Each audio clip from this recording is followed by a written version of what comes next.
दोस्तों एक बार फिर से मैं पहुंचा हूं बुलंदशहर के कस्बा खुर्जा के इलाके का गांव पड़ता है भटवारा। और भटवारा में मैं इस वक्त जान मोहम्मद के मकान पर हूं। उसी जान मोहम्मद की मैं बात कर रहा हूं जिसका कत्ल बड़ी बेदर्दी के साथ किया गया था। उसके हाथ और पैर बांध दिए गए थे और उसके मुंह में कपड़ा ठूंस दिया गया था, उसके मुंह को बांध दिया गया था और उसकी गर्दन को काट कर उसकी हत्या कर दी गई थी। और इस कत्ल को अंजाम दिया पति और पत्नी ने। पति उसको हाथ पैर बांधकर छोड़कर जाने की बात कर रहा था, मगर पत्नी कहती है कि इसे जिंदा मत छोड़ो, इसे मार डालो। जबकि वो औरत खुद भी एक कई बच्चों की माँ भी बताई जा रही है और उसके वो गर्भवती भी बताई जा रही है। उसका दिल जरा भी नहीं पसीजा कि ये भी किसी का लाल है, ये भी किसी का बेटा है। और उसने अपने पति को उकसाया, उकसाने के बाद उसकी निर्मम तरीके से हत्या कर दी गई। माँ का आज भी रो रो कर बुरा हाल है। माँ कह रही है कि हाफ एनकाउंटर नहीं, उसका फुल एनकाउंटर होना चाहिए था। उसको उसी तरह से मौत के घाट उतारना चाहिए था जिस तरह से उसके लाल को मारा गया। और अभी चलिए मैं बात करूंगा माँ से। पुलिस ने खुलासा कर दिया है। पुलिस कह रही है कि दोनों हस्बैंड वाइफ ने उसको जो है मारा। हाँ, पुलिस के पास गए थे, उससे पूछी नु का क्या हुआ था।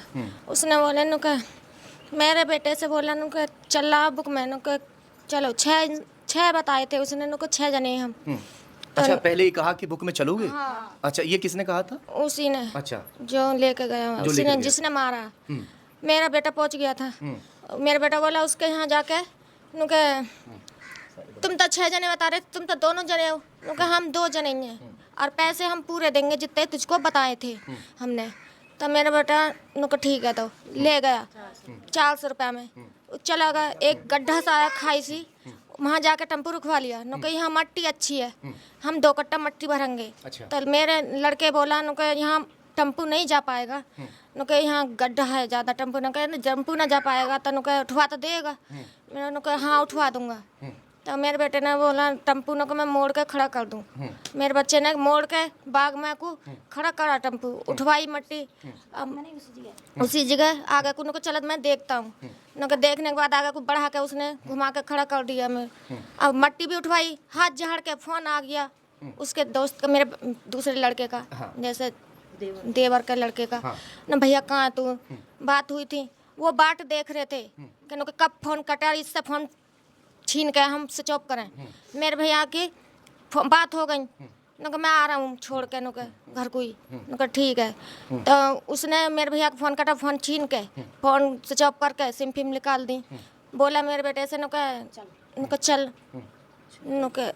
छुरी रख के गर्दन पे न चल। मेरे भैया बोला न जिस तुम्हें सब कुछ चाहिए, मोबाइल पैसा टेम्पू सब ले लो पर मुझे छोड़ दो। हाथ जोड़ के मेरे भैया खड़ा हो गया।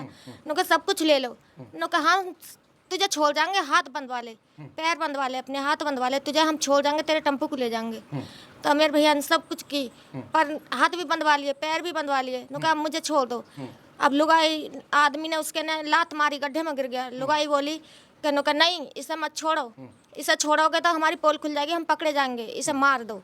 उसके पति ने छुरी मारी ऐसी कि यहाँ से बिल्कुल गर्दन अलग कर दी उसकी। और एक पहली छुरी जो मारी के यही तो वो मुर्गी का यही ऐसा हांग रहा था, दूसरी मारी, दूसरी से यहाँ मार कर बिल्कुल ये नुका हमने घुमाई थी, उससे मारा था मेरा भैया। ये उसका कहना है। पर के मेरा भैया उसके ना तो उसके हम उससे राजी नहीं है, हमें खून के बदले खून चाहिए, हमें ये चाहिए बस। पर वो मेरा भैया उसके कब्जे में आता ना दोनों के और भी हैं उसके संग। अच्छा। हाँ, क्यों? औरत तो पेट से, आदमी अपाज है। अच्छा, वो अपाइज है? वो अपाइज गई है। अच्छा। बता रहा लंगड़ा नुका, और वो पेट से। तो बताओ मेरा भैया इतना दबला पतला दुबला तो है ना, और भी हो सकते हैं, और भी है संग, उससे हंगवाया जाए। अच्छा, ये दोनों पैरों से अपाहिज है? एक पैर से? एक पैर से। एक पैर से अपाहिज है। हाँ, एक से। क्या नाम है इसका? नाम तो मुझे पता नहीं, पर नाम की मुझे पता नहीं है। कहाँ का रहने वाला है कुछ पता? ये वहाँ का सराय घासी का। अच्छा, सराय घासी का बताया गया है। अच्छा। न सराय घासी का हूँ मैं। अच्छा, सराय घासी का। हाँ जी। तो इनके बता रहे हैं कि घर पे भी छुरी बुरी निकली है। और हाँ, इनके घर पे वैसे अब तो ये वहाँ रहते हैं जहाँ इनकी पकड़ हुई है, वहाँ रहते हैं जब, और वहीं इनकी जो खाज का कोल निकाली गई है तो गाँव में, तो वहाँ छुरी निकली है इनके घर पे। हाँ, 11 छुरी निकली हैं और 2 पास में हैं इनके। जान मोहम्मद कि उम्र महज 17 वर्ष है। जान मोहम्मद अपनी मौसी के यहाँ पर रहकर कुछ काम वगैरह सीख रहा था, मगर बकरीद पर वो यहाँ पर बकरीद मनाने के लिए आता है और फिर यहीं पर रुक जाता है कि बाग वगैरह जो काम फैला हुआ है उसको निपटाने के बाद में मैं फिर से वापस लौट जाऊँगा। मगर उसे मालूम नहीं था कि उसके साथ यहाँ क्या कुछ होने वाला है। उस दिन भी वो टम्पू लेकर कहीं बस ऐसे ही निकल गया था। वो कभी सवारी भी लेकर नहीं जाता था। कोई सवारी जैसे लेके जाते हैं ऐसे तो लेके जाता नहीं था ना। नहीं, कहाँ के लिए निकला था टम्पू लेकर? मुंडा खेड़े के लिए। मुंडा खेड़े जाने के लिए। हाँ, तो वहाँ किसी काम से गया था वैसे ही? वैसे ही गया था। ये लड़की कहने लगी भैया मुझे तो कुछ खाने को ले आना, तुम जा रहे हो तो। हाँ। कहा ठीक है बीबी मैं ले आऊँगा खाने को। अच्छा। तो वो वैसे ही शौक से ले चला गया था। अच्छा, जो वो बता रहे हैं कि उससे वो चिप्स मंगाई थी, कोल्ड ड्रिंक की बोतल मंगाई थी, वो किसने मंगाई थी? वो तो आपको बताए हैं बुढ़िया की बता में कि हमें वहाँ मिली ही। वो बुढ़िया बोली ना कि जो हमें ये लड़का देखा है आज यार समोसे और कोल्ड ड्रिंक लेकर नहीं गया है, नंगे पाम है, ऐसा बताया कुछ हमें जो धरपा। अच्छा। और फोटो दिखाया ना जब उसने कही थी। यूँ तो पता गए थे लोग? हाँ, यूँ पता नहीं गए हैं या न गए, पर उस बुढ़िया ने बताई थी, है ना। तो उसी दौरे में यूँ अपने निकालते डोले देखते डोले ना, इसीलिए तो यूँ मना करता है ना कि हम वहाँ तक नहीं गए। हम तारीख की बात है ये? तारीख क्या है? 11 तारीख देखी। 11 तारीख है। 11 तारीख। हाँ जिस दिन जी। गया है। हाँ 11 तारीख है। और अगले दिन जो है मिला था ऐसे? अगले दिन मिला है 3-1 बजे। चलिए, 11 तारीख को टम्पो लेकर निकला था मुंडा खेड़े के लिए, मगर वहीं पर ये दोनों पति पत्नी मिलते हैं और कहते हैं कि हम 6 लोग हैं और हमें बुलंदशहर तक जाना है, नहर वगैरह तक, और वो बुकिंग के कुछ पैसे तय करते हैं। मगर ये जब दोनों मियाँ बीवी ही रहते हैं तो ये कहता है जो जान मोहम्मद है कि मैं पूरा किराया लूँगा, छोड़ तो मैं दूंगा जहाँ भी आपको जाना है। और फिर वो तय करने के बाद वहाँ से चल देते हैं।